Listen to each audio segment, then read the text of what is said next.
एक प्रश्न ही उठता है आजकल।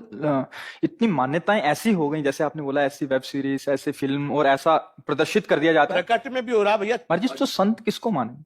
संत कौन? महाराज जी, बाहरी वेशभूषा से देखा जाए तो कौन, और आंतरिक स्थिति से देखा जाए तो कौन महाराज जी? सबसे पहली बात है, तीन का जो विजयी होता है उसे साधु कहते हैं। सब पूरे शास्त्र के हम सार बात बता देते हैं।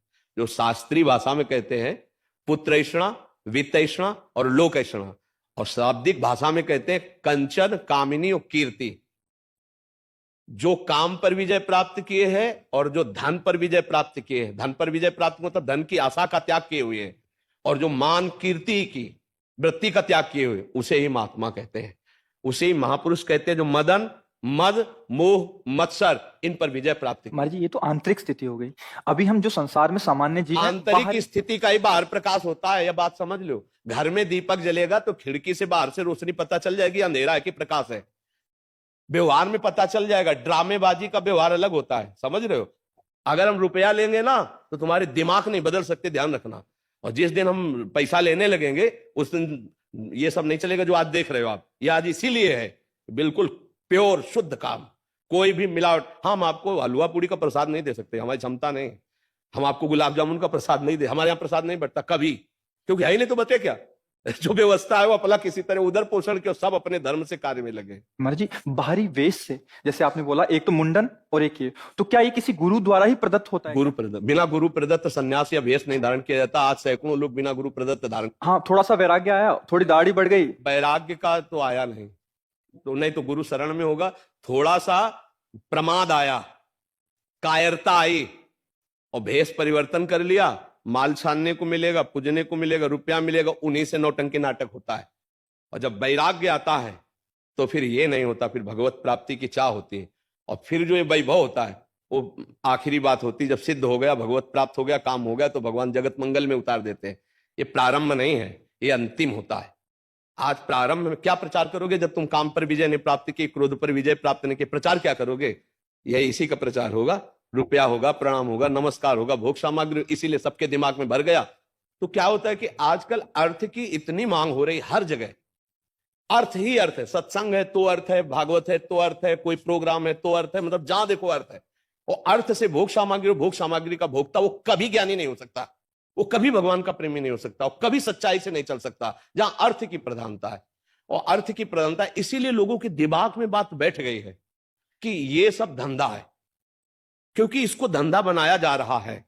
तो इसीलिए लोगों को ये लगता है कि ये सब फ्रॉडगिरी है।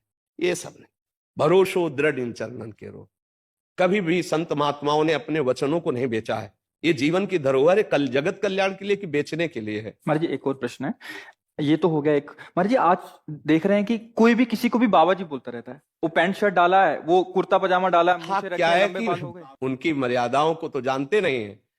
संत किसी के आगे भी लगा है, हमारे यहाँ दिखाई देता है, कभी पैंट शर्ट में होते हो, कभी पूरे संत भगवा ऐसे धारण किए होते। ये सब नौटंकी नाटक संतों में नहीं होता प्रभु। एक गुरु मर्यादा होती है। जो गुरु ने लंगोटी लगा दी, जो गुरु ने भेष दिया, वो आजीवन उसको निर्वाह किया जाता। संत उसमें लंगोटी धारण करेगा? अरे बिना लंगोटी का कौपी नवंता खलु भाग्यवंता, संत की स्थिति ऐसे। अच्छा, गृहस्थ में जो संत होते हैं वो अपनी मर्यादा से रहते हैं।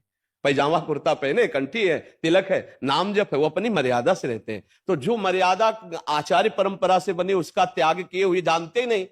एक हितधाम में लाल कपड़ा पहने हुए थे, तो उन्होंने प्रश्न किया, तो जब उन पर दृष्टि गई तो स्थिति कुछ थी नहीं। तो हमने कहा प्रश्न बहुत ऊंचाई कर रहे हो, कहां से संन्यास लिया है? बोले कहीं से नहीं, अपने मन से पहन लिया। तो अब क्या होता है कि भेष बनाने में कोई ज्यादा देर तो लगती नहीं।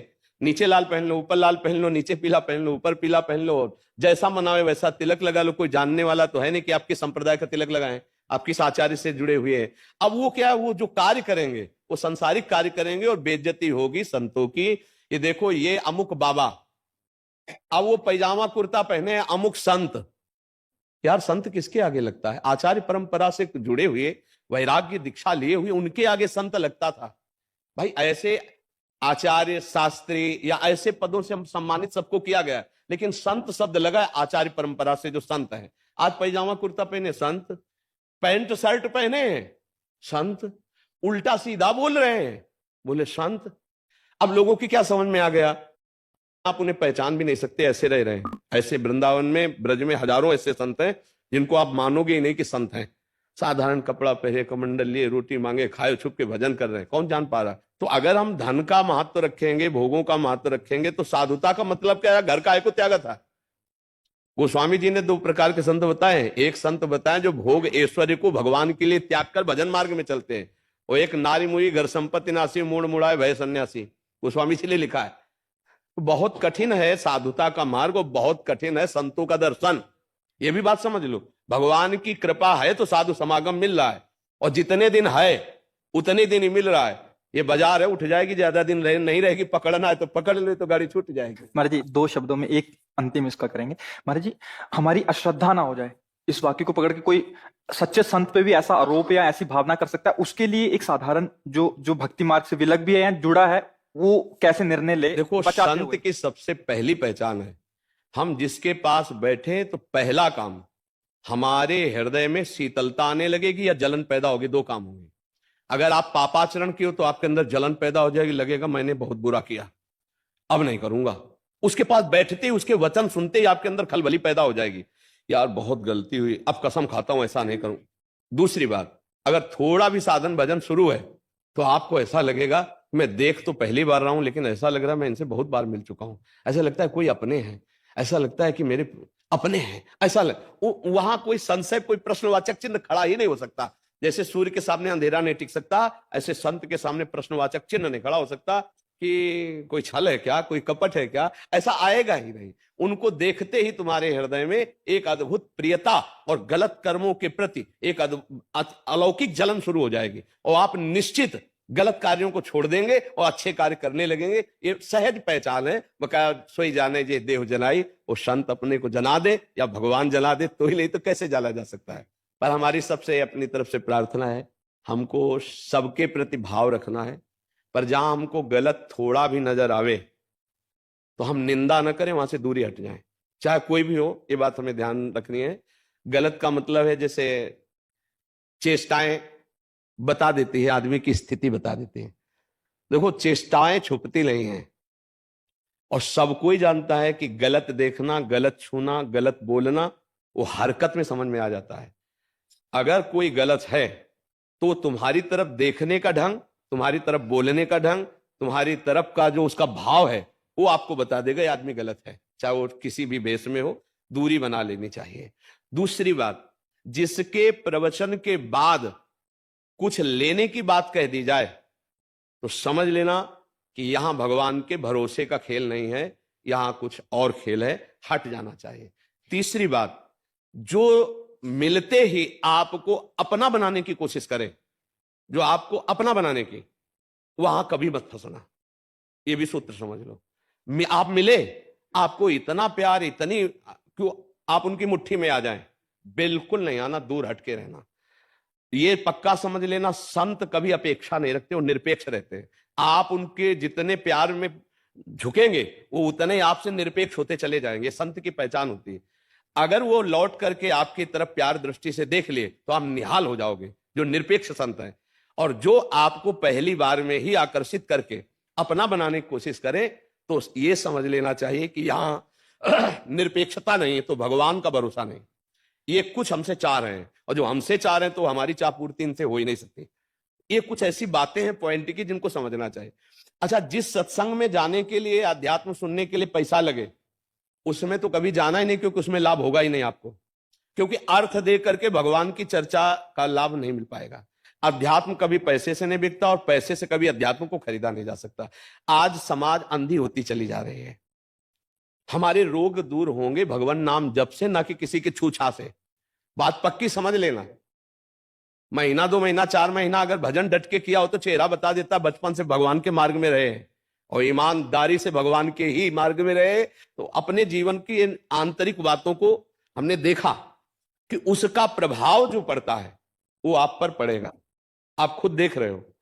अगर लाखों लोग मिल रहे हैं और वो कह रहे हैं हमारा परिवर्तन हो रहा है, तो कोई हमारे प्रवचन में जादू नहीं है।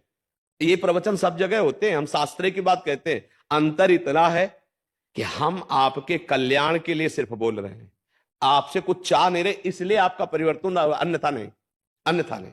तो हमको ये बातें ध्यान रखने की, कोई भी छूछा, कोई भी हवन, कोई भी जंतुर मंतुर तुम्हारे दुखों को नहीं मिटा सकता। रामकृष्ण परमहंस सिद्ध महापुरुष थे, गले में कैंसर था, आप विचार करके बताइए, क्या उनके भजन में कमी थी, भगवत प्राप्त नहीं थे, क्या था? और आज तुम भरोसा करते हो छूछा का कि तुम किसी के पास चले गए, वो तुम्हें जंतुर दे देगा, तुम्हारे ऊपर हाथ फेर देगा, जाओ आशीर्वाद ठीक हो, या काहे को फंस रहे हो? नाम जप से सब ठीक हो जाएगा। नाम संकीर्तनम यस्य सर्व पाप प्रणाशनम। आप कह दो आप क्यों नहीं ठीक हो गए? क्योंकि इसको हम ठीक करना नहीं चाहते। अब हमारा समय आ रहा है श्री जी से जाने, श्री जी के समय का। तो अब इसका जो काम चल रहा है, वो प्रोसेस चल रहा है। जय दिन उनको जिलाना, ते दिन जिलाना, हमें श्री जी के पास जाना। इसको रख के हम क्या करेंगे? हमारी गाड़ी का काम था घर तक पहुंचा देना, गाड़ी घर तक पहुंच गई है, अब दरवाजे पर धुआं दे रही, अब आग लग जाए तो क्या परेशानी? इस गाड़ी की हमें जरूरत नहीं, आप लोगों की सेवा के लिए श्री जी से रखे हुए। आज देखो एकदम घर जैसी वार्ता हुई उतर के, इसको व्यर्थ मत जाने देना। नाम जप करो और ढोंग और पाखंड से बचो। और ढोंग और पाखंड से जब आप लोग बचोगे तो कम होगा ढोंग पाखंड। आज सत्य को कोई नहीं समझ रहा। हाँ, ढोंग पाखंड में आप और उनका बढ़ावा हो रहा है। तो जब 100 लोग प्रणाम करेंगे ना, तो 50 उसमें अपने आप चले जाते हैं, और कि भाई कुछ तो है, मतलब कुछ तो है ना। ये 100 लोग नाम जप करो और जो दुख सुख आवे उसको भोगो। शरीर रोगी है तो अस्पताल जाओ, अध्यात्म के लिए साधु महात्मा का संग करो, और धन कमाने के लिए धर्म पूर्वक कर्तव्य कर्म करो। किसी के आशीर्वाद से धन नहीं आता। जैसे वो कहते ना, उनसे आशीर्वाद मिल जाएगा तो धन आ जाएगा। तो तुमसे पैसा क्यों लेते हो? अपने ऊपर आशीर्वाद दे ले, खुद धनी हो जाए।